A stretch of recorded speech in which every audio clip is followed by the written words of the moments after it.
तो मेरे प्यारे दोस्तों, स्वागत है आपका अपना यूट्यूब चैनल मोटिव स्टडी पर। रेलवे टेक्नीशियन एग्जाम 26 दिसंबर का ऑल शिफ्ट का प्रश्न इस वीडियो में देखेंगे। तो चलिए शुरू करते हैं। पहला प्रश्न आया था कि लोकसभा चुनाव 2024 में भारतीय जनता पार्टी ने कितनी सीटें जीती है। तो 240 सीटें जीती थी लोकसभा चुनाव 2024 में बीजेपी ने, है ना। भारतीय जनता पार्टी ने 2024 के लोकसभा चुनाव में 240 सीटें जीती है, जो 2019 से 303 सीटों से ये कम आया था, ठीक है। और आपसे प्रश्न है ना, किस राज्य में भाजपा की सरकार है, ये भी प्रश्न पीछे पूछा गया था, है ना। तो इसलिए बीजेपी की सरकार किस राज्य में अभी बना है या तो है, ये ध्यान रखना आपको, है ना। जैसे हरियाणा में है, उत्तराखंड में है, यूपी में है, अरुणाचल प्रदेश, असम, मणिपुर, त्रिपुरा, छत्तीसगढ़, राजस्थान, मध्य प्रदेश, गुजरात, गोवा, ये सब में क्या भाजपा की सरकार है, ठीक है। ये चीज़ें ध्यान रखना है। इसको टेलीग्राम पर भी डाल देंगे, आप वहाँ से भी इसको देख लीजिएगा, ठीक है। नेक्स्ट क्वेश्चन आया था कि सीएनजी का फुल फॉर्म क्या है। एक बार आपसे पूछा गया था कि सीएनजी और एलपीजी दोनों का फुल फॉर्म एक साथ पूछा गया था, ठीक है। तो इसलिए आपको डिस्कशन एनालिसिस देखना अति आवश्यक है। डायरेक्ट क्वेश्चन वहाँ से आ रहे हैं आपके। कल का 26 तारीख का मतलब फर्स्ट शिफ्ट का भी क्वेश्चन देखेंगे तो उसमें आरबीआई का रेपो रेट पूछा था, जो कि 24 तारीख का वो सेम क्वेश्चन पूछा गया था, आरबीआई का रेपो रेट। तो इसलिए कुछ क्वेश्चन है जो कि रिपीट हो जाता है डायरेक्ट हूबहू, ठीक है। और उस टॉपिक से रिलेटेड क्वेश्चन तो आते ही हैं, ठीक है। तो वो चीज़ ध्यान रखना है, उस टॉपिक से रिलेटेड प्रश्नों को आपको पढ़ना है, ठीक है। अच्छा, एक चीज़ और ध्यान रखना है। अब मान के चलिए कि हम एनालिसिस करवा रहे हैं, तो कुछ स्टूडेंट लोग कुछ क्वेश्चन भेजते हैं, कोई तेज तरह का रहता है तो पूरे क्वेश्चन उसको याद रहता है, सब बताते हैं। कुछ क्वेश्चन क्या है, किसी को कम याद रहता है, वो थोड़ा सा बताते हैं। तो उस हिसाब से आपको उसी से रिलेटेड कुछ क्वेश्चन आपको बताते हैं। मतलब अगर क्वेश्चन थोड़ा सा गलत हो जाता है तो कमेंट करने लगते हैं कि सर ये क्वेश्चन नहीं था, आप गलत बता रहे हैं। अरे ये गलत नहीं बताते, ठीक है। जो भी बताएंगे आपको जैसा टॉपिक से पूछा जा रहा है उसी से रिलेटेड आपको प्रश्न बताएंगे, ठीक है। इतना आपको भरोसा रखना चाहिए। और एक भी प्रश्न आपको गलत नहीं बताएंगे, इतना ध्यान रखना है। जो भी बताएंगे सही बताएंगे। अगर नहीं पूछा गया तो पूछा जाएगा, ठीक है। क्योंकि आप पढ़ रहे हैं क्या, रिलेटेड टॉपिक, है ना। रिलेटेड टॉपिक किस टाइप के प्रश्न पूछा जा रहा है, तो कोशिश हमारी रहती है कि 100% आपको पूरा एग्जैक्ट क्वेश्चन दो, ठीक है। अगर थोड़ा किसी में गलती हो जाती है तो कमेंट गलत नहीं करना चाहिए ना, क्योंकि एक चीज़ ध्यान रखना चाहिए, आपके नौकरी से ज़्यादा महत्वपूर्ण है आपका एक अच्छे संस्कारी इंसान होना, ठीक है। ये चीज़ हमेशा याद रखना है, ठीक है। तो जो भी चीज़ें बताएंगे आपको, जो आपका सिलेबस है, जो आपको टॉपिक से पूछा जा रहा है उसी से रिलेटेड प्रश्न सही और 100% एक्यूरेट बताएंगे, ठीक है। इतना ध्यान रखना है। तो सीएनजी का फुल फॉर्म पूछा था, तो सीएनजी का क्या होता है, कंप्रेस्ड नेचुरल गैस, ठीक है, सीएनजी। और एलपीजी का पूछा था, तो एलपीजी क्या होता है, लिक्विफाइड पेट्रोलियम गैस होता है, ठीक है। सीएनजी का पूरा नाम जो है कंप्रेस्ड नेचुरल गैस होता है। यह एक प्राकृतिक गैस है जो दबाव संपीड़न के तहत ईंधन के रूप में कार्य करती है। नेक्स्ट क्वेश्चन आया था कि कोशिका की खोज किसने की। अब देखिए, कोशिका की खोज किसने किया। अब क्या किसी से कन्फ्यूजन थोड़ा हो सकता है, कोशिका की खोज किसने किया पूछा या तो कब किया। आपको सारी चीज़ें बता दे रहे हैं, जो भी पूछा होगा वो भी बन जाएगा और जो पूछेगा वो भी काम आ जाएगा आपको, ठीक है। तो ये चीज़ें समझना चाहिए ना। तो जो अच्छे लोग हैं वो तो कमेंट अच्छे ही करते हैं, ठीक है, वो समझ जाते हैं। लेकिन जो कुछ एक दो है ना थोड़ा बेड एलिमेंट होते हैं, वो क्या है, गलत कमेंट करके चले जाते हैं, ठीक है। तो कोई बात नहीं, जो अच्छे लोग हैं बस ये चीज़ें ध्यान दें, है ना। तो जैसे कोशिका के बारे में कुछ भी पूछा हो, अब दो ही प्रश्न आ सकता है यहाँ पे आया होगा, या तो कोशिका की खोज कब हुआ या तो कोशिका की खोज किसने किया। आपको पूरे डिटेल बता देते हैं, जो पूछा था वो भी काम आ जाएगा और जो पूछेगा वो भी काम आ जाएगा, ठीक है। अब देखिए, कोशिका की खोज किसने किया था, तो रॉबर्ट हुक ने किया था, ठीक है। कब किया था, तो 1665 में किया था, ठीक है। अगर क्वेश्चन पूछा जाए रॉबर्ट हुक ने, यहाँ ध्यान रखना रॉबर्ट हुक के जैसा 3 नाम है जो कि आपको कन्फ्यूजन कर सकता है। देखिए, कोशिका की खोज किया था रॉबर्ट हुक ने, ठीक है। कोशिका के केंद्रक की खोज अगर पूछे आपसे, ठीक है, तो उसमें बोलना रॉबर्ट ब्राउन, है ना। कोशिका के केंद्रक की खोज किसने किया, रॉबर्ट ब्राउन ने किया था। अच्छा, इसी तरह का है रॉबर्ट कोच है, वो क्या किया था, तो टीबी के बैक्टीरिया की खोज किया था रॉबर्ट कोच ने किया था, ठीक है, वो ध्यान रखना है। अच्छा, कोशिका सिद्धांत किसने दिया था, तो कोशिका सिद्धांत दिया था स्लाइडेन एवं स्वान ने दिया था। रिलेट ऐसे करना है, कोशिका सिद्धांत स्लाइडेन एवं स्वान, सिद्धांत स्लाइडेन एवं स्वान ने दिया था, ठीक है। सबसे बड़ी कोशिका पूछे तो शुतुरमुर्ग का अंडा है, सबसे छोटी कोशिका पूछे तो माइकोप्लाज्मा है, ठीक है। लेकिन मानव शरीर की सबसे बड़ी कोशिका पूछे तो वो है अंड कोशिका, अंडाणु, ठीक है। और मानव शरीर की सबसे छोटी कोशिका पूछे तो वो है शुक्राणु, ठीक है। इतनी सारी चीज़ें याद रखिएगा, आपका काम हो जाएगा। चलिए नेक्स्ट है, भारत में सूचकांक कौन जारी करता है। तो भारत में क्या नीति आयोग के बारे में आया था, ऑप्शन में शायद नीति आयोग था। तो नीति भारत में जो है ना नवाचार सूचकांक जारी करता है नीति आयोग, ठीक है। भारत के कई सूचकांकों को अलग अलग संस्थाएं जारी करता है। अब यहाँ पर चीज़ें समझ लेना, आपके काम की चीज़ें सारी चीज़ें है ना। तो SDG India index NITI Aayog जारी करता है? देखिए, एक तो है जो वर्ल्ड लेवल पर है, ठीक है, तो वो अलग है, संयुक्त राष्ट्र जारी करता है। लेकिन भारत में अगर पूछे कि सतत विकास जो इंडेक्स है वो कौन जारी करता है, तो नीति आयोग करता है, ठीक है। तो समग्र जल प्रबंधन सूचकांक ये भी जारी करता है, ठीक है। इसी नीति आयोग जल शक्ति मंत्रालय और ग्रामीण विकास मंत्रालय के सहयोग से जारी किया जाता है, समग्र जल प्रबंधन सूचकांक, ठीक है। नेक्स्ट है विलयन की अवस्था जिसमें और अधिक पदार्थ नहीं मिलाया जा सकता है, तो उसे क्या बोलेंगे, संतृप्त विलयन, वो संतृप्त हो गया, ठीक है।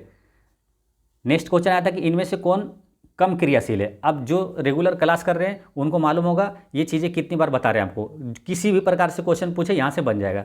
कम क्रियाशील, अधिक क्रियाशील, जो मुक्त अवस्था में रह सकता है, इस टाइप के आपको जो रेगुलर हैं चैनल पे उनको मालूम है, हर दिन ये बता रहे हैं, और इसी चार्ट से क्वेश्चन आ रहा है, ठीक है, हर शिफ्ट में आ रहा है, तो यहाँ से कुछ भी क्वेश्चन पूछे आपसे बन जाएगा, ठीक है। तो यहाँ पूछा क्या, इसमें सबसे कम क्रियाशील धातु कौन है, या तो पूछे कि अम्ल से कौन सबसे कम क्रियाशील कर सकता है। अब ऑप्शन में आपको दिया था एल्युमिनियम, जिंक, लोहा और मैग्नीशियम, ठीक है। अब इसमें क्या होगा, जो सबसे नीचे होगा इस चार्ट में, सबसे नीचे होगा वो सबसे कम क्रियाशील होगा, ठीक है, ये ध्यान रखना है। तो इस चार्ट को आपको याद रखना है। सबसे अधिक क्रियाशील जैसे होगा सबसे ऊपर जो है पोटेशियम, उसके बाद होगा सोडियम, है ना। अगर क्वेश्चन आ जाए कि सबसे अधिक क्रियाशील धातु कौन सा है, तो पोटेशियम होगा। अगर ऑप्शन में पोटेशियम नहीं है तो आंसर क्या हो जाएगा, सोडियम हो जाएगा। सोडियम भी नहीं है तो क्या होगा, कैल्शियम होगा। इस तरह से आपको ध्यान रखना है। फिर magnesium, aluminium, carbon, zinc, iron, tin, lead, hydrogen, copper, silver, gold और प्लेटिनम। सबसे नीचे कौन है, प्लेटिनम, ठीक है। तो क्वेश्चन जैसे आता है कि मुक्त अवस्था में पाया जाने वाला धातु कौन सा है, तो ये हो जाएगा, जैसे गोल्ड हो जाएगा सबसे नीचे, प्लेटिनम, चांदी, ये सब हो जाएगा, ठीक है। अब यहाँ पर इस क्वेश्चन की बात करते हैं कि सबसे कम क्रियाशील पूछा इसमें से, अब ये चारों में से कौन है, ठीक है। तो आप देखेंगे जो इसमें से सबसे नीचे होगा चारों में से वही आंसर हो जाएगा। अब देखिए इसका आंसर है लोहा। अब लोहा से ऊपर है ये तीनों बाकी है ना, एल्युमिनियम, जिंक और मैग्नीशियम। यहाँ पर आप देख सकते हैं ना, लोहा से ऊपर है एल्युमिनियम, जिंक, ये देखिए लोहा कहाँ है, आयरन है ना। उसके बाद देखिए जिंक ऊपर है, एल्युमिनियम, मैग्नीशियम सब ऊपर है ना, तो सबसे कम कौन हुआ, ये हुआ। इसी चारों में से सबसे अधिक पूछ देता तो कौन हो जाता, मैग्नीशियम हो जाता है आंसर, ठीक है। तो ये चीज़ ध्यान रखना है। अगर मान के चलिए पूछा होगा सबसे अधिक, तो आप आंसर लगा सकते हैं ना। जानकारी होना चाहिए, जानकारी सबसे महत्वपूर्ण चीज़ होती है। अगर पूछा जाएगा अधिक, तो यही चारों में से क्या होगा आंसर, मैग्नीशियम हो जाएगा, ठीक है। नेक्स्ट है खेलो इंडिया विंटर गेम्स 2024 का खिताब किसने जीता है, तो ये भारतीय सेना ने जीता है। खेलो इंडिया विंटर गेम्स 2024 गुलमर्ग में संपन्न हुआ, जिसमें प्रतियोगिता के रोमांचक अंतिम दिन के बाद सेना विजयी हुई थी, है ना। तो किसने जीता, खेलो इंडिया विंटर गेम्स भारतीय सेना ने जीता था, ठीक है।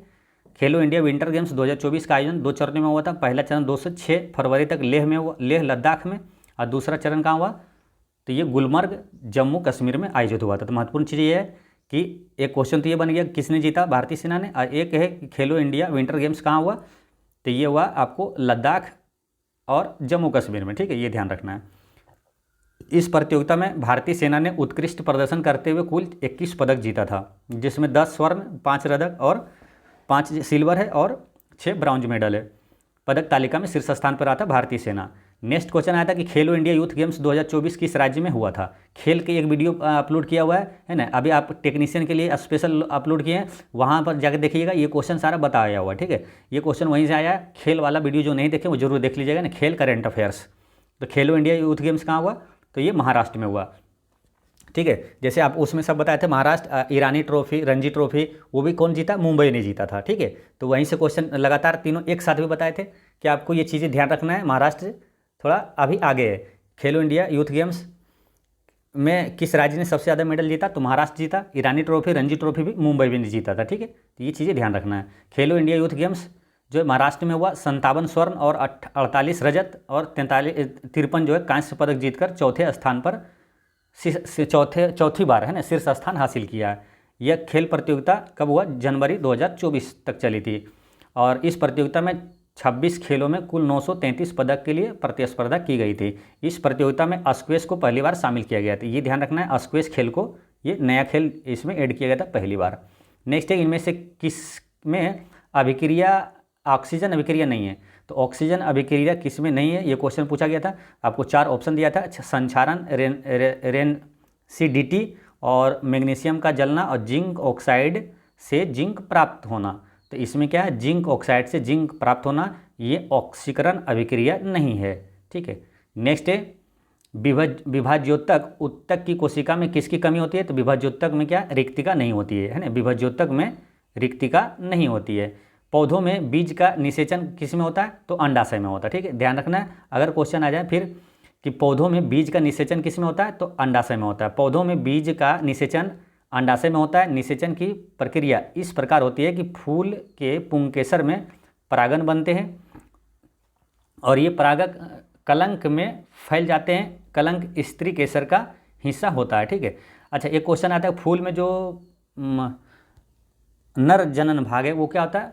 पुंकेसर। ठीक है, और इस स्त्री केसर होता है किसमें? मादा जनन भाग होता है स्त्री केसर।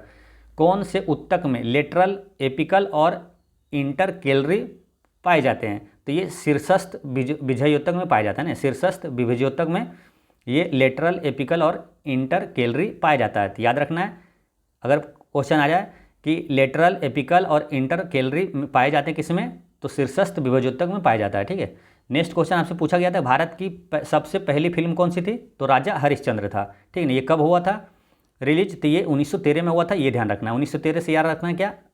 राजा हरिश्चंद्र, ये आपको ये राजा हरिश्चंद्र मूवी तो लॉन्च हुआ, ये एक होता क्या? रविंद्रनाथ टैगोर को पहली बार नोबेल पुरस्कार कब मिला था? है ना, भारत की पहला नोबेल पुरस्कार विजेता रविंद्रनाथ टैगोर को 1913 में ही मिला था, तो वहीं से रिलेट करना है। तो 1913 में राजा हरिश्चंद्र को क्या पहली फिल्म लॉन्च हुआ था, रिलीज हुआ था? राजा हरिश्चंद्र। अगर क्वेश्चन आ जाए कि पहली बोलती फिल्म कौन थी, है ना, भारत की पहली बोलती फिल्म कौन था? तो वो था आलम आरा, जो कि 1931 में रिलीज हुआ था ना, आलम आरा। पहले बोलती आलम, बोलती आलम, ऐसे ध्यान रखना है। ठीक है, और इसके निर्देशक कौन थे? दादा साहेब फाल्के थे, ये राजा हरिश्चंद्र के, ये ध्यान रखना है।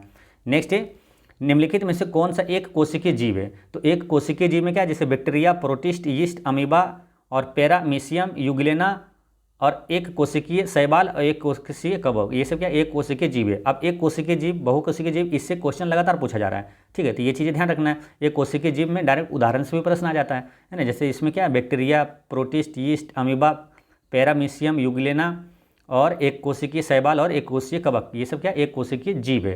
ठीक है, जिन जीवों में केवल एक ही कोशिका होती है उन्हें एक कोशिकीय जीव कहते हैं। इन जीवों में जीवन के लिए जरूरी सभी काम एक ही कोशिका करती है। एक कोशिकीय जीवों के कुछ उदाहरण ये कि जिन जीवों में केवल एक ही कोशिका होती है वो एक कोशिकीय जीव कहलाता है। ये आपको बता दें, bacteria, protist, yeast, amoeba, paramecium, euglena, एक कोशिकीय शैवाल, एक कोशिकीय कवक। ठीक है, नेक्स्ट एक बाष्पीकरण पूछा किस में होता है?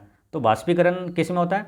तो ऑप्शन दिया था द्रव या प्लाज्मा में, या तो केवल द्रव में, या केवल प्लाज्मा में, या तो द्रव और प्लाज्मा दोनों में, या तो या तो ये ठोस में। आंसर ये है कि द्रव और प्लाज्मा में होता है ना, द्रव और प्लाज्मा ये दोनों में वाष्पीकरण होता है। ठीक है, इनमें से निलंबन किस में होता है? तो निलंबन किस में होता है, ये क्वेश्चन आया था। तो निलंबन होता है किस में मालूम? द्रव और ठोस में होता है ना। इसका करेक्ट आंसर है द्रव और ठोस, है ना। निलंबन किस में? द्रव और ठोस में होता है। निलंबन के बारे में आपको जानना जरूरी है क्योंकि निलंबन से क्वेश्चन लगातार आ रहे हैं। देखिए, निलंबन द्रव और ठोस से मिलकर बनता है। ठीक है, निलंबन द्रव और ठोस से मिलकर बनता है। निलंबन ठोस कणों का एक विषम मिश्रण होता है। इसमें ठोस के बहुत महीन कण किसी माध्यम यानी कि द्रव में फैल जाते हैं। निलंबित कण प्रकाश किरणों को बिखेरने के लिए पर्याप्त बड़े होते हैं। दूध निलंबन का एक उदाहरण है। निलंबन से यहाँ दूध तो एक पायस है ना, दूध एक इमल्सन है। ठीक है, निलंबन से जुड़ी कुछ बातें यहाँ ध्यान रखना है। क्या? दानेदार ठोस पदार्थों को तरल पदार्थों के साथ मिलाकर पेस्ट बनाए जाते हैं। किसी ठोस में परिक्षिप्त द्रव के कोलाइडी विलयन को जेल कहा जाता है। निलंबित कणों को अलग करने के लिए निस्पंदन प्रक्रिया का इस्तेमाल किया जाता है। ठीक है, ये प्रश्न यहाँ महत्वपूर्ण है, ये ध्यान रखना है। निलंबित कणों को अलग करने के लिए किसका प्रयोग किया जाता है? तो निस्पंदन प्रक्रिया का इस्तेमाल किया जाता है। नेक्स्ट क्वेश्चन आया था कि हाइड्रोक्लोरिक अम्ल किस धातु से अभिक्रिया नहीं करता है? तो ये तांबा से अभिक्रिया नहीं करता है। तांबा जो हाइड्रोक्लोरिक अम्ल से अभिक्रिया नहीं करता है क्योंकि तांबा एक निष्क्रिय धातु है। तांबा प्रतिक्रियाशीलता श्रृंखला में हाइड्रोजन से नीचे है। हाइड्रोजन से नीचे इसका मतलब क्या? तांबा हाइड्रोजन से, जो आप चार्ट दिखाए थे ना वहाँ पर देखिएगा ना, जो पोटेशियम वाला दिखाए थे वहीं पर है हाइड्रोजन से नीचे, इसलिए हाइड्रोजन से कम प्रतिक्रियाशील है। छोटी आंत में बीली का क्या काम है? तो भोजन से पोषक तत्वों को अवशोषित करना, ये छोटी आंत में बीली का काम है। किसी प्रतिरोध की प्रतिरोधकता नहीं बदलती है। तो क्यों नहीं बदलती है? यदि पदार्थ और तापमान को स्थिर रखते हुए चालक का आकार बदल दिया जाए तो प्रतिरोध नहीं बदलता है। ऐसा इसलिए होता है क्योंकि प्रतिरोध पदार्थ की प्रतिरोधकता, लंबाई और अनुप्रस्थ काट क्षेत्रफल पर निर्भर करता है, न कि उसके आकार पे। तो क्या क्या किस चीज़ पे ध्यान निर्भर करता है, ये ध्यान रखना है। प्रतिरोध जो है पदार्थ की प्रतिरोधकता है ना, और लंबाई और अनुप्रस्थ काट पर यानी कि ए क्षेत्रफल जो इस पे निर्भर करता है, आर एल ए पे निर्भर करता है, उसके आकार पे निर्भर नहीं करता है ना।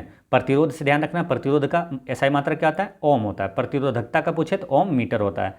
नेक्स्ट है, किन्हीं में से कौन सा कथन सही दिया गया है, तो ओजोन ऑक्सीजन के 3 परमाणुओं से मिलकर बना होता है, ये सही है ना। ओजोन कैसे लिखाते हैं, O3 है ना, ये है ओजोन। ऑक्सीजन कैसे होता है, O2 है ना।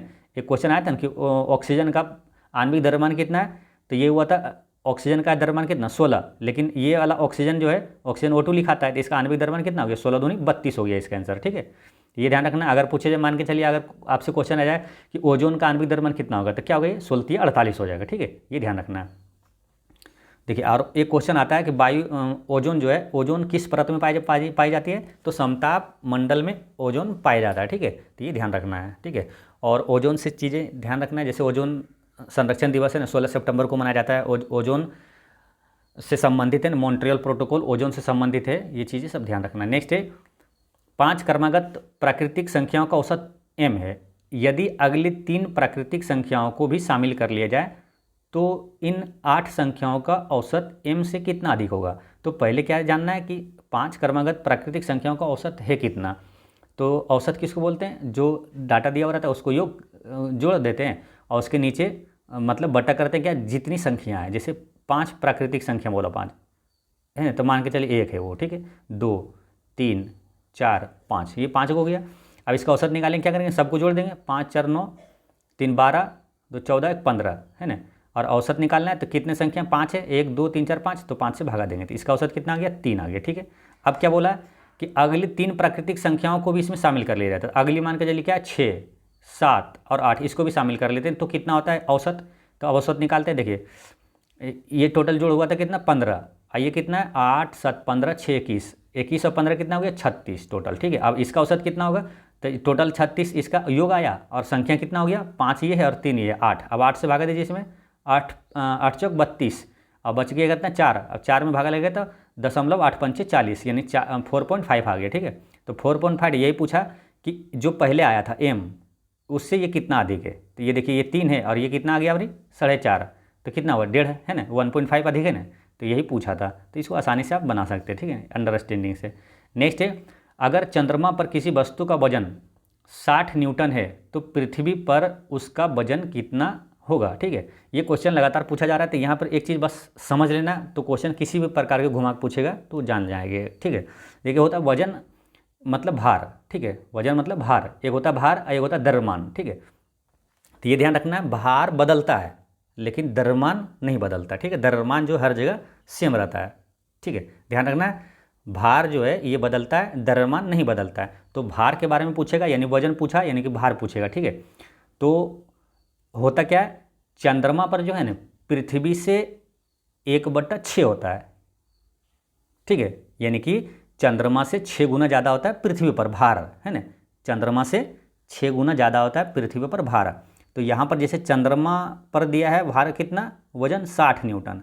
ठीक है, तो पृथ्वी पर क्या हो जाएगा, 6 गुना हो जाएगा, गुना 6 कर देंगे, तो 6 6 36 यानी 360 न्यूटन। ठीक है, ठीक है, और यही पृथ्वी पर है 360, तो पूछेगा चंद्रमा पर कितना हो जाएगा। चंद्रमा पर क्या करेंगे, 1/6 करेंगे, 6 से भागा देंगे। चंद्रमा पर कम होगा, ये ध्यान रखना है, चंद्रमा पर कम वाला होगा, यानी कितना 1/6 कम होगा चंद्रमा पर, और चंद्रमा से 6 गुना ज़्यादा है पृथ्वी पर। ठीक है, ये ध्यान रखना है। तो यहाँ पर इसका आंसर क्या हो गया, चंद्रमा पर बोला 60 है तो पृथ्वी पर कितना हो जाएगा 6 गुना हो जाएगा, तो यानी कि 360 न्यूटन हो गया। ठीक है, तो ये ध्यान रखना है। नेक्स्ट है, अगर किसी सेल का विद्युत वोल्टेज 4 वोल्ट दिया हुआ है, उसमें 2 एम्पियर की धारा ली जाती है और प्रतिरोध R जो है ये कितना होगा, ये पूछा है। तो देखिए, ये फॉर्मूला आपको मालूम होना चाहिए, है ना। V बराबर क्या होता है IR।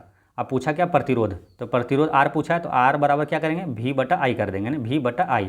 अब V कितना दिया, वोल्ट दिया ना 4, और I कितना दिया 2 एम्पियर, है ना। तो यहाँ क्या हो गया, 2 दूनी 4 है ना, तो 2 इसका करेक्ट आंसर हो गया। नेक्स्ट है, यदि किसी छवि का आवर्धन धनात्मक और ऋणात्मक दोनों हो तो छवि कैसी बनेगी? यदि किसी छवि का आवर्धन धनात्मक और ऋणात्मक दोनों हो तो छवि कैसी बनेगी? वास्तविक और उल्टा दोनों होगा। ठीक है। नेक्स्ट क्वेश्चन आया था कि 20 न्यूटन बल का एक वस्तु को बल की दिशा में 2 मीटर विस्थापित विपरीत करता है, विपरीत दिशा में, तो बल द्वारा संपादित कार्य की गणना करें। तो बल बराबर क्या होता है? ये बल बराबर होता है, कार्य पूछा है ना, तो कार्य बराबर क्या होता है? कार्य बराबर होता है बल गुना विस्थापन। ठीक है, बल गुना विस्थापन होता है। तो बल कितना दिया आपका? बल दिया 20 न्यूटन। ठीक है। अब विस्थापन यानी कि विस्थापित हुआ कितना? 2, तो 20 दूनी कितना हुआ? 40 हुआ। अब ऑप्शन में माइनस में रहेगा तो आंसर क्या होगा? माइनस में होगा, क्योंकि विपरीत दिशा में कार्य कर रहा है, तो ये आंसर क्या होगा? -40 जूल हो जाएगा। ठीक है, इसका करेक्ट आंसर -40 जूल होगा। ठीक है। अगर बल को विस्थापन की लंबवत दिशा में लगाया जाए तो किया गया कार्य क्या होगा? 0 होगा, लंबवत दिशा में लगाएंगे। वहीं अगर बल को विस्थापन के विपरीत दिशा में लगाया जाए तो किया गया कार्य क्या होगा? ऋणात्मक होगा। ठीक है, तो ये ध्यान रखना है। नेक्स्ट क्वेश्चन है कि धारावाही परिनालिका के अंदर चुंबकीय क्षेत्र क्या होता है? धारावाही परिनालिका के अंदर चुंबकीय क्षेत्र प्रबल एवं एक समान होता है। ठीक है, याद रखना है। 2 क्वेश्चन आएगा, एक तो ये आ गया। ठीक है, अंदर क्या होता है, अब बाहर क्या होता है वो ध्यान रखना है। ठीक है, धारावाही परिनालिका के अंदर चुंबकीय क्षेत्र क्या है? प्रबल और एक समान होता है, प्रबल और एक समान। ठीक है, ये ध्यान रखना है। अब देखिए, जब परिनालिका में धारा प्रवाहित करते हैं तो परिनालिका में चुंबकीय क्षेत्र उत्पन्न होता है। इस चुंबकीय क्षेत्र की दिशा समान होती है तथा बाहर के चुंबकीय क्षेत्र एक दूसरे का विरोध करते हैं। इसी कारण से चुंबकीय क्षेत्र का मान बाहर बिंदुओं पर कम होता है। बाहर क्या होता है? कम होता है। और अंदर क्या बोला? अंदर होता है प्रबल और एक समान होता है। ठीक है, ये ध्यान रखना है। नेक्स्ट है कि विली का मुख्य कार्य क्या होता है? तो विली का मुख्य काम है छोटी आंत में पाए जाने वाले पोषक तत्वों को अवशोषित करना होता है। ठीक है। अब एक क्वेश्चन आता है कि भोजन का अंतिम पाचन कहाँ होता है? तो छोटी आंत में होता है, ये ध्यान रखना है। ठीक। नेक्स्ट है, निम्न इनमें से कौन अलैंगिक जनन नहीं है? तो परागन और निषेचन अलैंगिक जनन प्रजनन के उदाहरण नहीं है। परागन और निषेचन क्या है? अलैंगिक जनन का उदाहरण नहीं है। अलैंगिक जनन में क्या क्या आता है? विखंडन, मुकुलन, वानस्पतिक प्रचार और रेणुजनक। ठीक है, जैसे कि हाइड्रा, यीस्ट और सी स्टार जो समुद्री मछली होता है, ये सब अलैंगिक रूप से प्रजनन करते हैं। हाइड्रा, यीस्ट, सी स्टार सभी अलैंगिक रूप से प्रजनन करते हैं। नेक्स्ट है, किसी जीव का खंड खंड होकर जनन किसका उदाहरण है? खंड खंड होकर जनन किसका? पुनर्जनन का उदाहरण है। पुनर्जनन एक ऐसी प्रक्रिया है जिसमें जीव अपने शरीर के अंगों से नए जीव पैदा कर सकता है। जैसे प्लेनेरिया, हाइड्रा जीवों में क्या पुनर्जनन देखा जा सकता है। नेक्स्ट क्वेश्चन है कि पश्च मस्तिष्क में मौजूद मज्जा क्या काम करती है? तो चेतन नियंत्रण से बाहर के कार्यों को नियंत्रित करती है। ये काम है कि श्वास, रक्त प्रवाह, हृदय की धड़कन और गैस्ट्रिक स्त्राव। ठीक है, पश्च मस्तिष्क में मौजूद मज्जा रीढ़ की हड्डी के पास होती है और चेतन नियंत्रण में बाहर के कार्यों को नियंत्रित करती है। ये काम है कि श्वास, रक्त प्रवाह, हृदय की धड़कन और गैस्ट्रिक स्त्राव करना। नेक्स्ट आया था क्या? अम्ल और क्षार मिलकर क्या बनाता है? तो अम्ल और क्षार मिलकर क्या बनता है? अम्ल और क्षार से भी लगातार क्वेश्चन आ रहा है, तो इसलिए अम्ल और क्षार से रिलेटेड चीज़ें आपको पढ़ना है। ठीक है, लवण और पानी बनाता है। अम्ल और क्षार मिलकर क्या बनाता है? लवण और पानी बनाता है। इस प्रतिक्रिया को उदासीनीकरण प्रतिक्रिया कहा जाता है ना। उदासीनीकरण किसे कहते हैं? ये भी क्वेश्चन पूछा हुआ है। ठीक है, तो ये ध्यान रखना है। उदासीनीकरण किसको कहते हैं? अम्ल और क्षार मिलकर जो लवण और पानी बनाता है, ये उदासीनीकरण है। नेक्स्ट है, प्रिज्म द्वारा कौन से रंग का प्रकाश का विचलन सर्वाधिक होता है? ये क्वेश्चन भी रिपीट हुआ है ना। पीछे एक बार आया था क्या? किस रंग के प्रकाश का विक्षेपण अधिक होता है? यहाँ विचलन पूछ दिया, तो कुछ भी पूछे, विक्षेपण पूछे, विचलन पूछे या परिकिरणन पूछे, है ना, तो ये सारे में आंसर क्या होगा? बैगनी होता है। सबसे अधिक बैगनी का, सबसे कम लाल का। ठीक है, तो ध्यान रखना है, सबसे अधिक बैगनी का होता है विक्षेपण या विचलन और सबसे कम होता है लाल का। ठीक इसका उल्टा क्या होता है? तरंगदैर्घ्य। सबसे कम तरंगदैर्घ्य होता है बैगनी का और सबसे अधिक होता है लाल का। ठीक है, ये ध्यान रखना है। तो प्रिज्म से गुजरने पर प्रकाश का विचलन सबसे ज़्यादा बैगनी का होता है। बैगनी रंग की तरंगदैर्घ्य सबसे कम होता है। ठीक उसका उल्टा होता है क्या? लाल का विचलन सबसे विचलन क्या बोला यहाँ ज़्यादा, लाल का क्या होगा? सबसे कम होगा और तरंगदैर्घ्य सबसे लाल का ज़्यादा हो जाएगा। ठीक है, तो ये ध्यान रखना है। कम तरंगदैर्घ्य वाले रंग माध्यम में धीरे धीरे यात्रा करते हैं। प्रिज्म में बैगनी का अपवर्तनांक सबसे ज़्यादा होता है, तो अपवर्तनांक भी पूछे तो सबसे ज़्यादा हो गया, है ना, तो ये ध्यान रखना है। अच्छा, आप कुछ क्वेश्चन एक्स्ट्रा फैक्ट्स में और याद रखना है। जैसे कि अगर क्वेश्चन आ जाए कि सूर्योदय एवं सूर्यास्त के समय जो सूर्य का लाल रंग दिखाई देता है वो किसके कारण? तो प्रकीर्णन के कारण। समुद्र का नीला रंग प्रकीर्णन के कारण, और आसमान का नीला रंग प्रकीर्णन के कारण, और बाल्टी में जो छड़ डुबाते हैं जो मुड़ी हुई प्रतीत होती है वो अपवर्तन के कारण, और तारों का टिमटिमाना अपवर्तन के कारण। तो ये अति महत्वपूर्ण सारे फैक्ट्स से याद रखना है। नेक्स्ट है संतृप्त विलयन से क्या समझते हैं, तो ये क्वेश्चन आपको मालूम है ना। संतृप्त विलयन जिस रासायनिक विलयन में किसी निश्चित तापमान पर और ज़्यादा ठोस घोला ना जा सके उसे संतृप्त विलयन कहा जाता है। क्वेश्चन आया था क्या, कार्य करने की दर क्या कहलाती है, तो कार्य करने की दर क्या कहलाता है, शक्ति कहलाता है। शक्ति की बात करें, शक्ति का ऐसा मात्रक क्या होता है, वाट होता है, और कार्य और ऊर्जा ये दोनों का ऐसा मात्रक जूल होता है। अच्छा, 1 हॉर्स पावर बराबर कितना होता है, 746 वाट होता है, ये ध्यान रखना है। नेक्स्ट है जब पर्याप्त पानी उपलब्ध होता है तो रक्षक कोशिकाएं पानी को सोख लेती है। रक्षक कोशिकाएं एवं रंध्र क्या होगा, तो जब पानी की मात्रा ज़्यादा होती है तो रक्षक कोशिकाएं पानी को सोखकर फूल बनाती है और रंध्र खुल जाते हैं। ठीक है, क्या होता है, क्या क्वेश्चन पूछा, जब पर्याप्त पानी उपलब्ध होता है तो रक्षक कोशिकाएं पानी को सोख लेती है, और रक्षक कोशिकाएं और रंध्र क्या होता है, तो रक्षक कोशिकाएं पानी को सोखकर फूल बन जाती है, फूल जाती है ना। रक्षक कोशिकाएं पानी सोखकर फूल जाती है और रंध्र खुल जाते हैं। नेक्स्ट है जब पानी की कमी होती है तो रक्षक कोशिकाएं क्या होता है, वही चीज़ें ध्यान रखना है। देखिए पानी का अधिक होता है तो रक्षक कोशिकाएं खुल जाती है और रक्षक कोशिकाएं पानी सोखकर फूल जाती है, और रंध्र जो है खुल जाते हैं। अब पानी जब कमी होता है तो रक्षक कोशिकाएं सिकुड़ जाती है और रंध्र बंद हो जाते हैं। ठीक है, तो ये ध्यान रखना है। नेक्स्ट है जल में क्या मिलाने पर OH- देता है, तो पानी में घुलने पर क्षार हाइड्रोक्सिल यानी कि OH- आयन उत्सर्जित करते हैं। ठीक है, नेक्स्ट क्वेश्चन आया था 25 का 25% का 25% कितना होगा, तो इसमें डायरेक्ट गुना करिए, 25 गुना 25 कितना हुआ, 625, और 2% देखिए 1% का मतलब होता है बटा में 2 शून्य, या तो 2 अंक के बाद 1 दशमलव। ठीक है, 1% का मतलब होता है 2 अंक के बाद दशमलव, यहाँ 2% हो गया तो यानी 4 अंक के बाद दशमलव। आंसर ऐसे निकाल दीजिए खटाक से नहीं। ठीक है, तो डायरेक्ट गुना करिए, 25 गुना 625, अब 2% है यानी 4 अंक के बाद 1 दशमलव। ठीक है, 4 अंक के बाद 1 दशमलव दे दिए, आंसर क्या होगा 0.0625। नेक्स्ट है पीएच स्केल में किसका आयन मापा जाता है, तो हाइड्रोजन प्लस और हाइड्रोक्सिल यानी OH- आयनों की सांद्रता मापी जाती है। पीएच स्केल से भी क्वेश्चन डायरेक्ट हमेशा आपको एग्जाम में आ रहा है, तो इसलिए पीएच के बारे में जानना जरूरी है। जैसे पीएच मान जो होता है क्या होता है, 0 से 14 तक होता है। ठीक है, यहाँ बीच में 7 होता है, तो इधर जो कम होता है 7 से नीचे होता है वो अम्लीय हो गया, 7 से ऊपर जो हो गया पीएच मान जिसका वो क्षारीय हो गया, 7 के बराबर जो हो गया वो उदासीन हो गया। ठीक है, पीएच मान का खोज किसने किया था, तो सोरेनसन ने किया था। नेक्स्ट है कौन सा जीव है ना मुकुलन द्वारा जनन करता है, तो हाइड्रा जो है ये मुकुलन द्वारा जनन करता है। एक्स्ट्रा फैक्ट्स में आपको बताया हुआ है, हाइड्रा यीस्ट ये सब है ना, इस सब के बारे में आपको बताया हुआ है ना। हाइड्रा पुनर्जनन और बडिंग यानी कि मुकुलन द्वारा प्रजनन करता है, ये ध्यान रखना है। ठीक है, चलिए नेक्स्ट है यूनिफाइड पेंशन स्कीम यानी कि यूपीएस को लागू करने वाला पहला राज्य कौन सा है, तो महाराष्ट्र है। यूनिफाइड पेंशन स्कीम को लागू करने वाला पहला राज्य महाराष्ट्र है।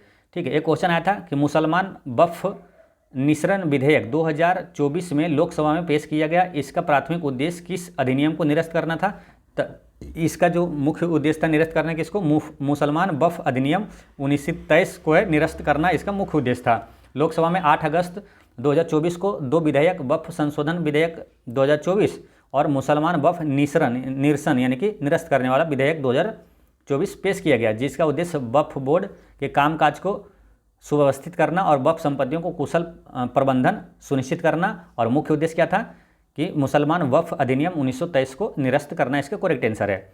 नेक्स्ट है निम्नलिखित में से किस प्रकार की अभिक्रिया में अभिकारकों के बीच आयनों का आदान प्रदान होता है, तो द्विविस्थापन अभिक्रिया में होता है। क्या होता है, आयनों का आदान प्रदान जो होता है द्विविस्थापन अभिक्रिया में होता है। 1 वोल्ट बराबर कितना होता है, 1 जूल प्रति कूलाम होता है। प्रतिरोध, अब इससे रिलेटेड क्वेश्चन याद रखना आपको है ना, जैसे कि 1 वोल्ट बराबर क्या होता है, 1 जूल प्रति कूलाम होता है। अब ये क्वेश्चन शायद नहीं आया था ना इसको, लेकिन ध्यान रखना है आपको। प्रतिरोध का एसआई मात्रक क्या होता है, ओम होता है ना। प्रतिरोधकता का एसआई मात्रक क्या होता है, ओम मीटर होता है।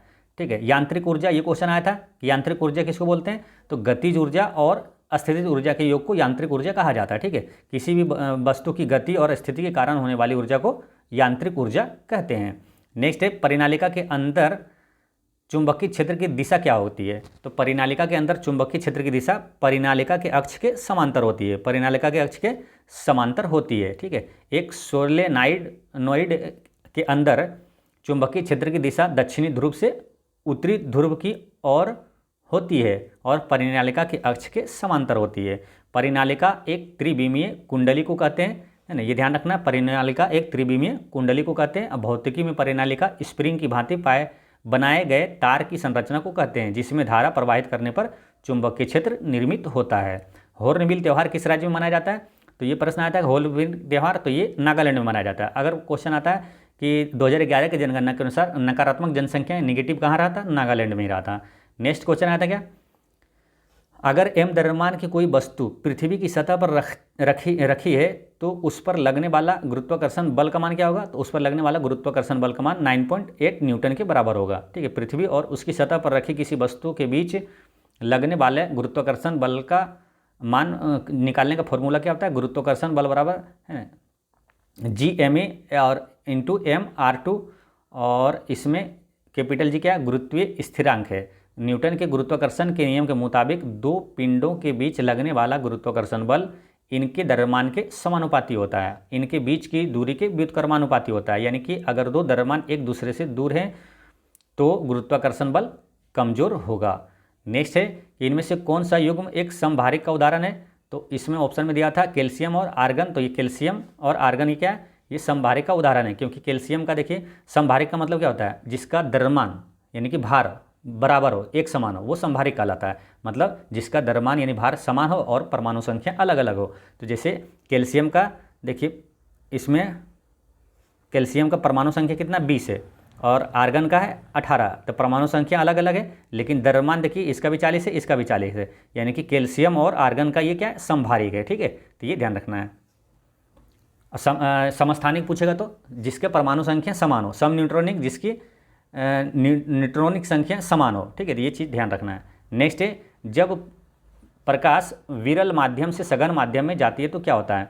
तो इसमें जब प्रकाश विरल माध्यम से सघन माध्यम में जाती है तो साइन आई बटा साइन आर का मान 1 से अधिक होगा। ये ऑप्शन में था, इसका करेक्ट आंसर यही है। ठीक है, जैसे आपतन का कोण अपवर्तन कोण से अधिक होता है। ठीक है, आपतन जब क्या विरल माध्यम से सघन माध्यम में जाती है प्रकाश, तो क्या होता है? आपतन कोण अपवर्तन कोण से अधिक होता है। इसका अर्थ है कि अपवर्तन कोण यानी कि आर आपतन कोण आई से छोटा होता है। ठीक है, तो जैसे ये आई से ये क्या आर छोटा हुआ तो 1 से अधिक होगा ना, इसलिए साइन आई बटा साइन आर का मान 1 से अधिक होता है। ठीक है, एक्स्ट्रा फैक्ट्स में आपको याद रखना है। ठीक है ना, साइन आई से और बटा साइन आर से रिलेटेड एक्स्ट्रा फैक्ट्स में आपको याद रखना है कि स्नेल के नियम के अनुसार साइन आई बटा साइन आर डैश होता है। तो क्या होता है? ये स्थिरांक होता है ना, इसका करेक्ट आंसर है ये स्थिरांक होता है, ये याद रखना है। ठीक है, नेक्स्ट है जब बल विस्थापन की दिशा के विपरीत कार्य करता है तो किया गया कार्य क्या होगा? है ना, तो ये जब देखिए जब बल है ना विस्थापन की दिशा के विपरीत कार्य करेगा तो क्या होगा? ऋणात्मक होगा। ऐसा इसलिए होता है क्योंकि बल और विस्थापन के बीच का कोण 180 डिग्री हो जाता है।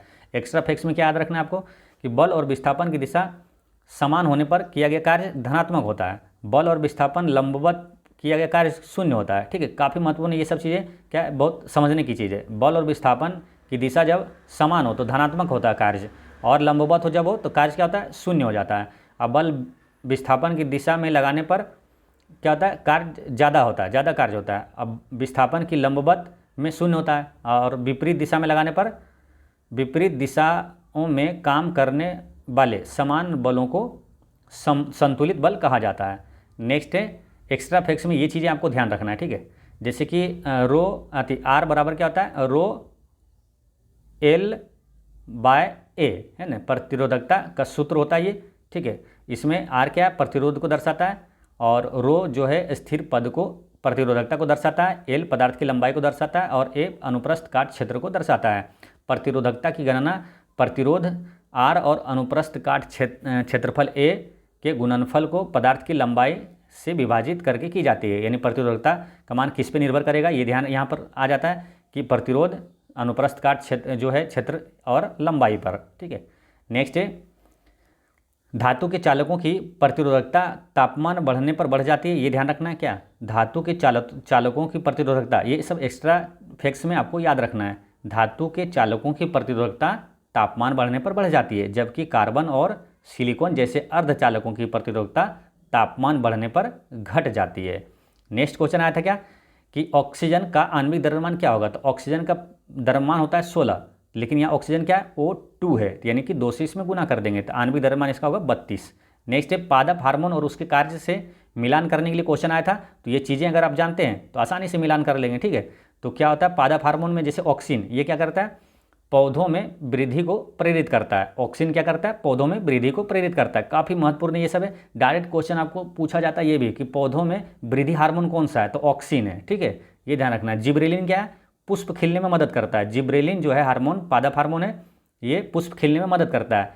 और साइटोकाइनिन जो है कोशिका विभाजन को प्रेरित करता है। साइटोकाइनिन कोशिका विभाजन को प्रेरित करता है। इसको रिलेट ऐसे कर लीजिएगा, साइटोकिनिन कोशिका, साइटोकिनिन कोशिका। अब देखिए क्या है कि पौधों में वृद्धि करता है, पुष्पों में खिलने में वृद्धि करता है, लेकिन ये साइटोकाइनिन देखिए कोशिका है ना, रिलेट कर लेंगे तो कन्फ्यूजन नहीं होगा, याद भी रहेगा।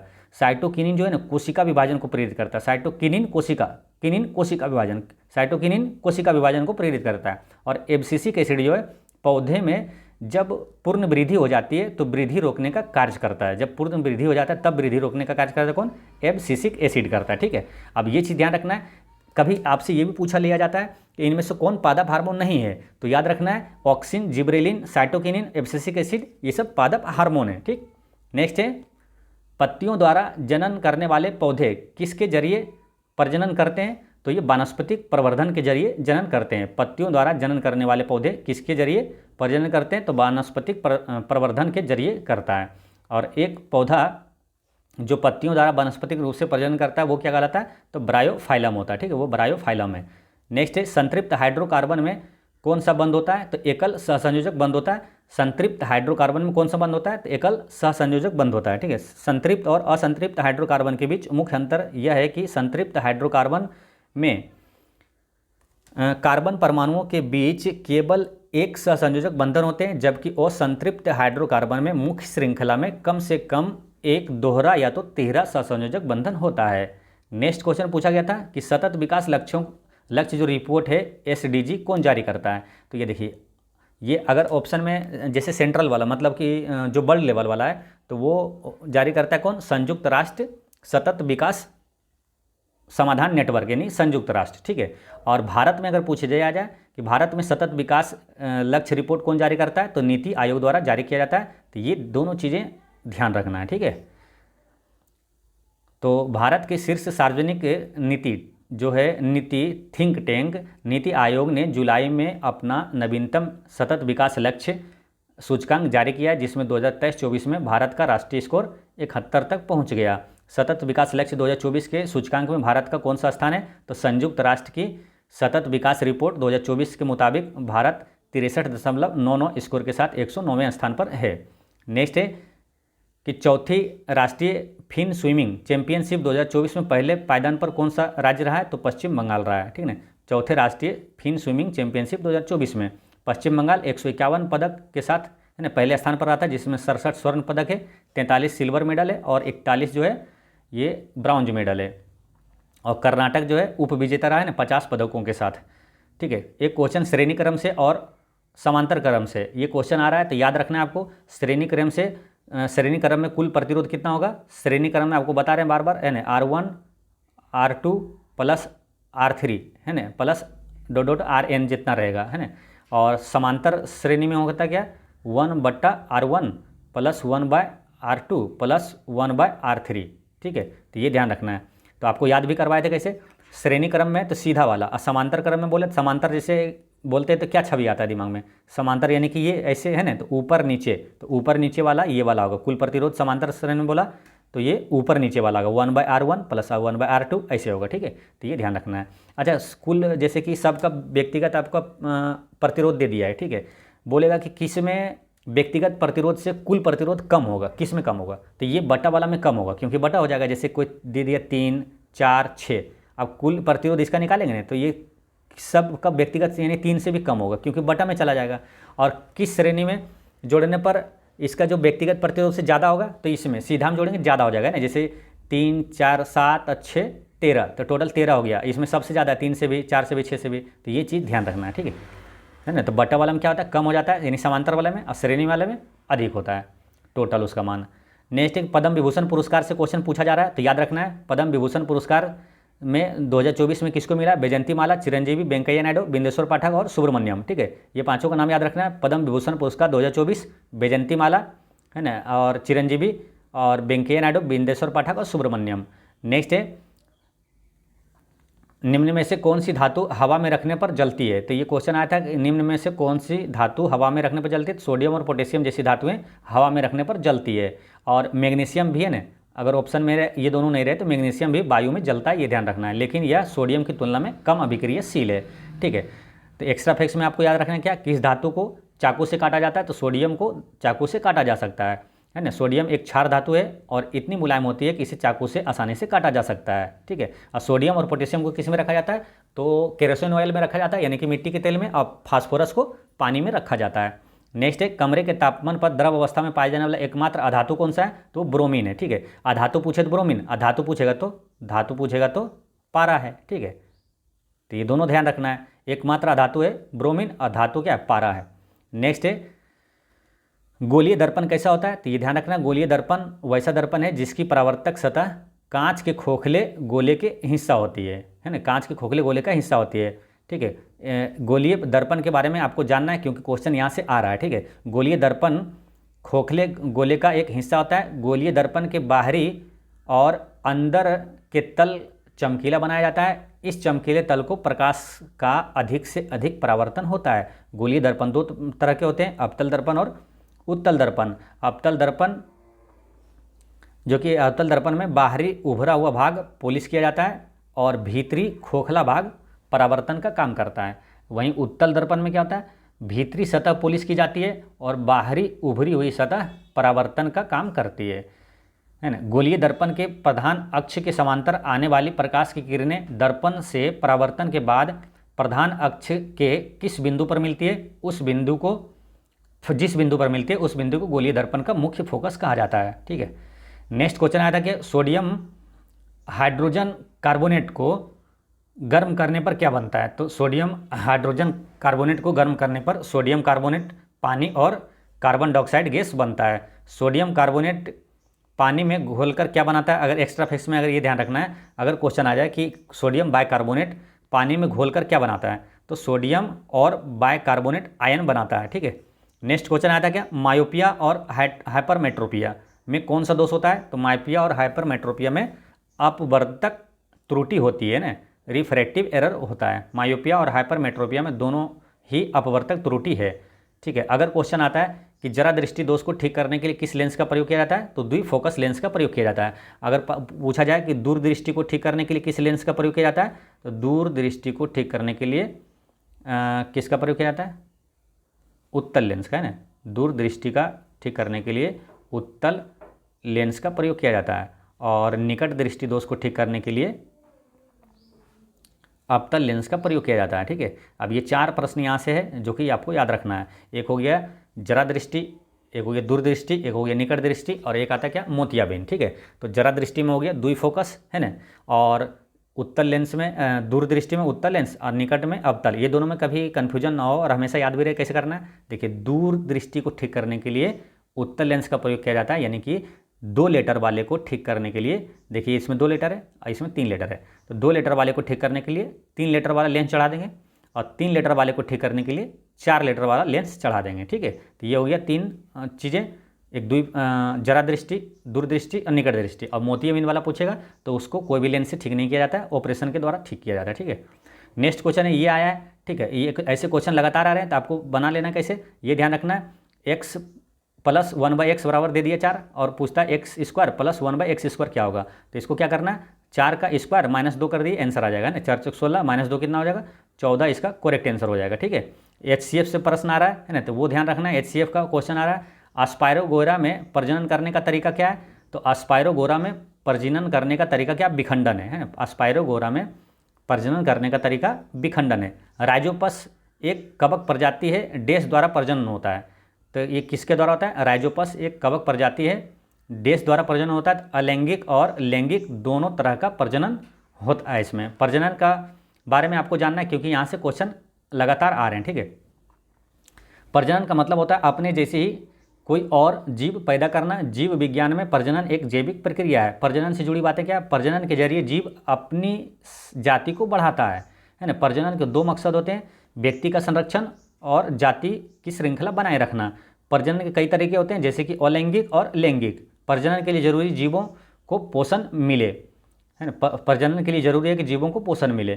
प्रजनन ऋतु कुछ अन्य जीवों के लिए साल का वह समय होता है जब प्रजनन के लिए सबसे अनुकूल हालात होते हैं। कुछ जीवों को कोई प्रजनन ऋतु नहीं होती है, उनकी मादाएं साल के किसी भी समय गर्भधारण कर सकती है। मनुष्यों में प्रजनन लैंगिक प्रक्रिया से होता है ना, लैंगिक प्रक्रिया के जरिए होता है।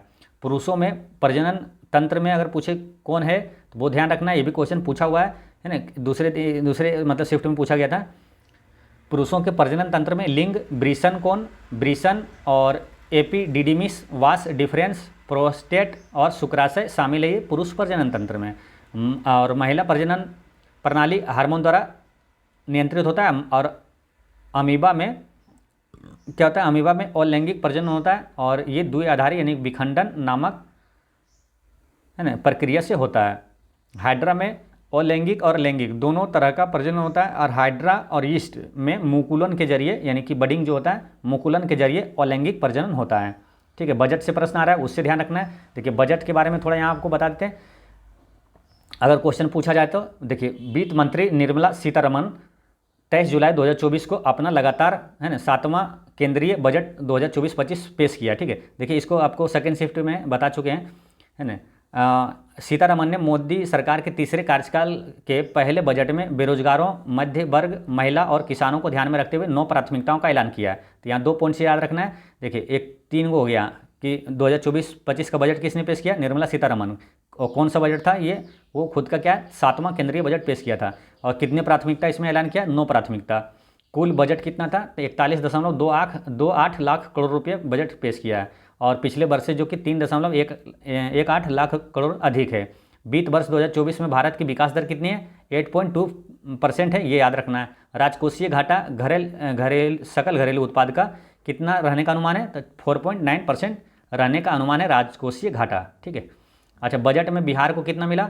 तो 59,000 करोड़ रुपये दिया। आंध्र प्रदेश को 15,000 करोड़ रुपये की मदद मुहैया कराने की घोषणा की गई। बजट में 5 राज्य बिहार, झारखंड, पश्चिम बंगाल, उड़ीसा और आंध्र प्रदेश के विकास के लिए पूर्वोदय योजना की घोषणा की गई है। तो याद रखना है, क्वेश्चन अगर आ जाए कि पूर्वोदय योजना की तहत है कितने राज्यों को इसमें शामिल किया गया? तो 5 राज्यों को। कौन कौन सा? बिहार, झारखंड, बंगाल और उड़ीसा और आंध्र प्रदेश। ठीक है, बजट का थीम क्या? विकसित भारत के लिए लक्ष्य को प्राप्त करने के लिए एक रोड मैप। ठीक है, पहली 10 अभाज्य संख्याओं का योग अगर पूछता है ना, पूछा गया है क्वेश्चन ये, तो अभाज्य संख्या आपको मालूम है जो खुद से और 1 से कटे, उसके अलावा किसी से नहीं कटे, वो अभाज्य संख्या होगा। सबसे छोटी अभाज्य संख्या जैसे 2 है। ठीक है, तो उस प्रकार 2, 3, 5 इस तरह से 10 को तक ले लिख दीजिएगा, उसको जोड़िएगा तो कितना आ जाएगा? 129। इसका करेक्ट आंसर है। ठीक है, एक्स्ट्रा फैक्ट्स में आपको याद रखना है सांस्कृतिक, यहाँ से क्वेश्चन क्योंकि पूछा जा रहा है यूनेस्को से रिलेटेड। ठीक है, तो सांस्कृतिक नीतियों और सतत विकास पर यूनेस्को विश्व सम्मेलन मोंडी ए कल्ट 2025 का आयोजन कहाँ किया जाएगा? काफ़ी महत्वपूर्ण प्रश्न है, याद रखना है। ठीक है, सांस्कृतिक नीतियों और सतत विकास पर यूनेस्को विश्व सम्मेलन मोंडी ए कल्ट 2025 का आयोजन कहाँ होगा? तो ये स्पेन में होगा।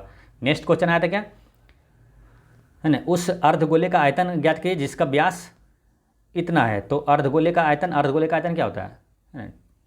क्या होता है? 2/3 पाई आर क्यू। पाई का मान कितना है? 22/7 और आर क्यू, आर कितना हो जाएगा? व्यास दिया है 6, तो आर कितना हो जाएगा? 3 हो जाएगा, है ना। आप इसको कैलकुलेट करिएगा, आंसर आ जाएगा। तो मेन चीज़ फार्मूला याद रखना है, गोले का आयतन, अर्धगोले का आयतन, बेलन का आयतन, और ये सब चीज़ें याद रखना है। क्योंकि देखिए एक एक प्रश्न है आपको अलजेब्रा से या तो आपका ट्रिगोनोमेट्री से, मेंसुरेशन से आ रहा है, तो सारे फार्मूला जो कि आपको याद रख लेना है। ठीक है, पत्तियों द्वारा जनन करने वाले पौधे किसके जरिए प्रजनन करते हैं? तो पत्तियों के किनारे पर बनने वाली अपस्थानिक कलियों के जरिए करता है। लेड नाइट्रेट को गर्म करने पर क्या प्राप्त होता है? तो लेड नाइट्रेट को गर्म करने पर क्या प्राप्त होता है? लेड उससे क्या होता है? नाइट्रोजन डाइऑक्साइड और का लाल भूरा धुआं और लेड ऑक्साइड बनता है ना। नाइट्रोजन डाइऑक्साइड का लाल भूरा धुआं और लेड ऑक्साइड बनता है। किस हार्मोन के संश्लेषण के लिए आयोडीन आवश्यक है? तो आयोडीन आवश्यक है किसके? थायराइड हार्मोन, है ना। आयोडीन की कमी से किस ग्रंथि में सूजन आ जाती है, तो थायराइड ग्रंथि में सूजन आ जाती है, ठीक है। जो घेंघा रोग होता है ये आयोडीन की कमी से होता है, ये ध्यान रखना है। तो इसी में सूजन आ जाती है थायराइड ग्रंथि में, थायराइड ग्रंथि से ही थायराइड हार्मोन निकलता है। नेक्स्ट क्वेश्चन आया था क्या, जब प्रकाश विरल माध्यम से सघन माध्यम में जाती है तो क्या होता है। विरल माध्यम से सघन माध्यम, विरल माध्यम एक मान के चलिए जैसे हवा हो गया विरल, और पानी क्या हो गया, सघन हो गया, है ना। जो पतला जैसे रह गया, एक मोटा मोटी समझिए, जो पतला है दोनों के अपेक्षा जो पतला है वो हो गया विरल, और जो थोड़ा सघन है ना, मोटा है, तो वो हो गया सघन माध्यम, ठीक है। तो जैसे प्रकाश की गति कम हो जाती है, जब विरल माध्यम से सघन में जाएगा तो क्या होगा, कम हो जाएगा गति। इसके साथ ही प्रकाश की दिशा भी बदल जाती है, जिसे अपवर्तन कहते हैं। जब प्रकाश विरल माध्यम जैसे कि हवा और सघन माध्यम जैसे पानी या तो कांच में प्रवेश करता है तो प्रकाश की गति कम हो जाती है। क्या होता है, गति कम हो जाता है। इसके साथ ही प्रकाश की दिशा भी बदल जाती है, जिसे अपवर्तन कहते हैं, ठीक है। जैसे तारों का टिमटिमाना अपवर्तन के कारण होता है। नेक्स्ट है, इनमें से कौन से गैस आर्गन के समस्थानिक है। तो आर्गन के समस्थानिक कौन कौन सा है, तो है ना, आर्गन का है आर्गन 36, आर्गन 38, आर्गन 40, है ना। आर्गन के समस्थानिक आर्गन के ही अन्य रूप होते हैं, जिसमें आर्गन 36, आर्गन 38 और आर्गन 40 है। ये सभी आर्गन के समस्थानिक हैं, जिनमें परमाणु संख्या समान होती है, 18 है, लेकिन द्रव्यमान क्या है, अलग अलग है, ठीक है। पृथ्वी की सतह पर किसी भी वस्तु का द्रव्यमान गुरुत्वाकर्षण के प्रभाव में क्या होता है, समानुपाती होता है, ठीक है। ये गुरुत्वाकर्षण बल और वस्तु का द्रव्यमान सीधे रूप से जुड़े होते हैं, और इसका मतलब यह है कि यदि वस्तु का द्रव्यमान बढ़ता है तो गुरुत्वाकर्षण बल भी बढ़ता है, और अगर द्रव्यमान घटता है तो गुरुत्वाकर्षण बल भी घटता है। नेक्स्ट क्वेश्चन आया था क्या, एक क्वेश्चन आया था कि शरीर में कार्बन डाइऑक्साइड का आदान प्रदान कहाँ होता है। ये फेफड़ों में होता है ना, कहाँ होता है, तो फेफड़ों में होता है, ये ध्यान रखना है, ठीक है, फेफड़ों में, ठीक है। एक क्वेश्चन आपका आता है, कई आपके हर शिफ्ट में पूछा जा रहा है, तो ये फॉर्मूला से ये क्वेश्चन याद रखना है, ठीक है। फॉर्मूला याद रखना है। मुक्त रूप से गिरते हुए पिंड का समीकरण क्या होगा, तो देखिए समीकरण, गति का समीकरण जैसे ये है, ठीक है। आप गुरुत्वीय त्वरण में क्या हो जाएगा, ये वाला हो जाएगा, इस साइड वाला, ठीक है।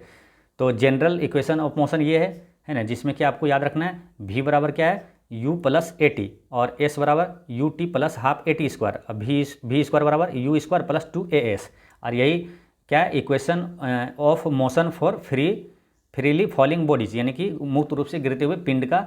इसमें जो इक्वेशन होगा v प्लस क्या होगा, gt, है ना, यानी कि एक जगह पर क्या होगा, g हो जाएगा, है ना। ये जो त्वरण है यहाँ गुरुत्वीय त्वरण होगा, g हो जाएगा, ठीक है।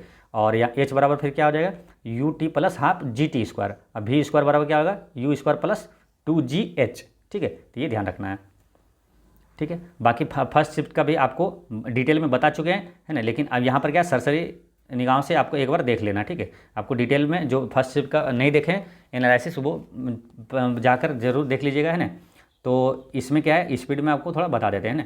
जैसे बल का एसआई मात्रक क्या है, न्यूटन है, क्वेश्चन पूछा था, और किसका एसआई मात्रक बराबर होता है, कार्य और ऊर्जा दोनों का एसआई मात्रक बराबर होता है, यानी कि जूल होता है। सल्फर का द्रव्यमान कितना होता है, तो 32.0 है ना 65, है ना। और सार्वजनिक परीक्षाओं में पेपर लीक मामले में धोखाधड़ी पर जुर्माना कितना, न्यूनतम 10 साल की कैद है, या तो 1 करोड़ रुपया है। तो ऑप्शन में था आपका 1 करोड़ रुपया, ठीक है। अच्छा, एक्स्ट्रा फैक्ट्स में याद रखना है, तत्काल टिकट बुकिंग धोखाधड़ी में अगर इसमें होते दुर्माना कितना है, 2 लाख रुपया है। एलपीजी गैस में भरा जाता है कैसे, तो जब दाब अधिक और तापमान कम होता है। अमीबा में किस प्रकार का प्रजनन होता है, तो अलैंगिक प्रजनन होता है, ठीक है। सबसे अधिक पीएच मान या क्षारीय पूछा था, तो आपको 4 चीज़ें ऑप्शन में दिया था, है ना। तो ऑप्शन में एक आपका था सोडियम हाइड्रोक्साइड, इसका पीएच मान सबसे अधिक होता है। नेक्स्ट है 2023 में दुनिया का सबसे प्रदूषित शहर, तो बिहार का बेगूसराय है। 2006 बोला क्या, भारत किस वर्ष ओलंपिक आयोजन करेगा, तो 2036 में। चतुर्थ समानुपात और मध्य समानुपात, तृतीय समानुपात से क्वेश्चन पूछा जा रहा है। तीनों को आपको सूत्र है ना डिटेल में आपको फर्स्ट शिफ्ट के एनालिसिस में बता चुके हैं, ठीक है, वहाँ जाकर देख लीजिएगा। एक क्वेश्चन आया था क्या, 60 किलोमीटर प्रति घंटा, नहीं 60 किलोमीटर की दूरी 40 किलोमीटर की प्रति घंटा से चलता है, और फिर 120 किलोमीटर की दूरी 80 किलोमीटर प्रति घंटा से चलता है, तो औसत चाल क्या होगा, ये भी आपको बता चुके हैं, ठीक है। द्रव्यमान संख्या किसे बोलते हैं, तो प्रोटॉन और न्यूट्रॉन के योग को द्रव्यमान संख्या बोला जाता है। भ्रष्टाचार सूचकांक 2023 में भारत की रैंक क्या है, तो 93 है। अस्पायरोगोरा किससे संबंधित है, तो ये पुनर्जनन से संबंधित है। अस्पायरोगोरा क्या है, पादप जगत के किस समूह से में आता है, अगर ये पूछा जाए तो थैलोफाइटा इसका करेक्ट आंसर हो जाएगा। रीजनिंग से क्वेश्चन आ रहा है काफ़ी आसान, जैसे कि A+3 करना है तो कितना होगा D, और D +3 किया तो 7, 7 3 10, इस तरह से आपको जोड़ देना है आगे भी। पद्म विभूषण पुरस्कार से क्वेश्चन पूछा जा रहा है, तो याद रखना है बैजयंती माला चिरंजीवी जो कि हीरो है साउथ का, और फिर वेंकैया नायडू जो उपराष्ट्रपति रह चुके हैं, बिंदेश्वर पाठक और सुब्रमण्यम किसी समचतुर्भुज का परिमाप दे देता है और विकर्ण 1 दे दिया, उसका क्षेत्रफल निकालना है, आपको बता चुके हैं। समचतुर्भुज का क्षेत्रफल यहाँ हाफ इंटू विकर्णों का गुणनफल हो जाएगा। तारों का टिमटिमाना प्रकाश के अपवर्तन के कारण होता है, ठीक है। और बंदूक से गोली निकलना किसका उदाहरण है? तो गतिज ऊर्जा का उदाहरण है। गतिज ऊर्जा अस्थितिज ऊर्जा से भी लगातार क्वेश्चन आ रहा है, ध्यान रखना है, ठीक है। और जैसे कि पूछ रहा है कि खींचा हुआ स्प्रिंग में या तो खींचा हुआ रबड़ में कौन सा होता है, तो वो अस्थितिज ऊर्जा होता है। लेकिन चलता हुआ गोली, चलता हुआ घोड़ा, ये सब में क्या होता है? ये सब में गतिज, जो गति में उसमें गतिज ऊर्जा, जो रुका हुआ है उसमें अस्थितिज ऊर्जा है ना। विद्युत वाहक बल यानी EMF का SI मात्रक पूछा था, तो इसमें क्या होता है? वोल्ट होता है या तो जूल प्रति कूलाम होता है। विरंजक चूर्ण का प्रयोग किस में किया जाता है? तो पानी के शुद्धिकरण में। कोई वस्तु सतह पर तब तैरती है कब? जब उसका घनत्व है ना तरल के घनत्व से कम होता है। जब घनत्व कम रहेगा तो वो तैरेगा, है ना। पादप वृद्धि हार्मोन से संबंधित क्वेश्चन आ रहा है, तो ऑक्सिन, साइटोकाइनिन और जिब्रेलिन, ये सब क्या? पादप वृद्धि हार्मोन है ये तीनों, ठीक है। नेक्स्ट है पादप में निषेचन के बाद क्या बनता है? तो पादप में निषेचन के बाद युग्मनज बनता है, जो बाद में भ्रूण या तो भ्रूणीय पौधे में विकसित हो जाता है। UNEP का फुल फॉर्म पूछा था, यानी कि संयुक्त राष्ट्र विकास कार्यक्रम है ना, United Nation environment programme. Newton का तीसरा नियम से क्वेश्चन आया था। न्यूटन के तीनों नियम आपको बता चुके हैं, है ना। अलैंगिक गुणसूत्र कितना होता है? तो अलैंगिक होता है 22 जोड़ा, ठीक है। अलैंगिक गुणसूत्र होता है 1 जोड़ा। एक कोशिकीय जीव में कौन कौन से प्रजनन होता है, कौन विधि से प्रजनन होता है? तो कोशिका विभाजन होती है। नेक्स्ट है, एक क्वेश्चन आया था ये आपका रीजनिंग में 27 और 33 हो जाता है, ठीक है। यूकैरियोटिक से क्वेश्चन आ रहा है, तो यूकैरियोटिक के बारे में आपको ये पूरे डिटेल्स दोनों को बता चुके हैं, ठीक है। पाइप और नल से एक प्रश्न आ रहा है, टाइम एंड वर्क से प्रश्न आ रहा है, ठीक है। वो हल्का ही प्रश्न आता है, लेकिन एक बार रिवीजन कर सकते हैं। टाइम और वर्क से जिसका जैसे वीक है तो आप रिवीजन कर सकते हैं। साधारण ब्याज से भी बहुत आसान क्वेश्चन आ रहे हैं। और क्वेश्चन आया था कि 2024 का शौर्य चक्र सम्मान किसे दिया गया है? तो ये मिला था ना बर्नार्ड डेसमंड किन BM को मिला है। नेक्स्ट है RBI का रेपो रेट, ये क्वेश्चन रिपीट हुआ है ना, 24 तारीख को भी पूछा गया, 26 तारीख को भी पूछा गया, सेम क्वेश्चन 6.5% है ना। अगर क्वेश्चन पूछा जाए रिवर्स रेपो रेट क्या है, तो 3.35% है ना। तो दोस्तों इस तरह से आपका 26 दिसंबर को पूछे गए सभी शिफ्ट का प्रश्न होता है समाप्त। और मिलते हैं नेक्स्ट वीडियो में नेक्स्ट एनालिसिस के साथ। और एक चीज़ है कि जिनका भी एग्ज़ाम फर्स्ट शिफ्ट में है, तो जिनका भी एग्ज़ाम हो तो वो लोग क्या है कि क्वेश्चन को है जरूर भेजें ना। टेलीग्राम पे हम लिंक देते हैं, तो वहाँ पर जरूर भेजें। और भेजें मतलब कि क्या, भेजने से क्या होता है, आप हम क्या सटीक एनालिसिस कर पाते हैं, थोड़ा अच्छा लगता है, ठीक है। तो इसलिए कोशिश करें, थोड़ा सा लगता है कष्ट, आप एग्जाम दे के आते हैं, लगता है कि आराम करें या तो घर जाएं, ठीक है। लेकिन आपको जैसे मौका मिलता है तो क्वेश्चन जरूर भेजें, जैसे क्या टाइप करके आपको भेजना है तो ज़रूर है क्वेश्चन भेजें आप, ठीक है। तो मिलते हैं नेक्स्ट वीडियो में, पढ़ते रहें, मुस्कुराते रहें। जय हिंद दोस्तों।